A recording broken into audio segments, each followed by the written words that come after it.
আজ পথে নেমেছিল অল ইন্ডিয়া মতুয়া মহাসংঘ। কার সংগঠন আপনারা জানেন, তৃণমূল সাংসদ মমতা বালা ঠাকুরের। অধীর সরাসরি ওই মমতা বালা ঠাকুরের সংগঠনের মিছিলে হাঁটেননি, অথচ যারা মমতা বালা ঠাকুরের সংগঠনে ছিলেন তাদের নিয়ে আলাদা একটা মিছিল করে কমিশনে পৌঁছলেন।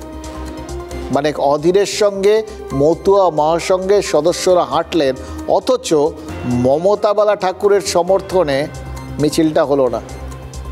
এর দুটো ভিন্ন ব্যাখ্যা হতে পারে।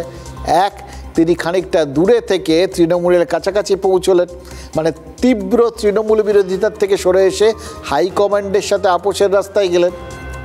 আর দুই, তিনি মতুয়াদের তৃণমূল সমর্থকদের নিয়ে আলাদা একটা মঞ্চ তৈরির একটা সম্ভাবনা তৈরি করলেন। এতেও আবার দুটো সম্ভাবনা, এক তৃণমূলের শক্তিভাগ, আর দুই মতুয়া গড়েও ভাগাভাগি। ইতিমধ্যেই 3টে সংগঠন রয়েছে, আরও একটা ভাগ হওয়া মানে সব পক্ষেরই ভাগ কম পড়ার আশঙ্কা। মানে বুঝতে পারছেন, অধীর চৌধুরী কি একটা মিছিলে হেঁটে অনেকগুলো পথের সন্ধান দিলেন।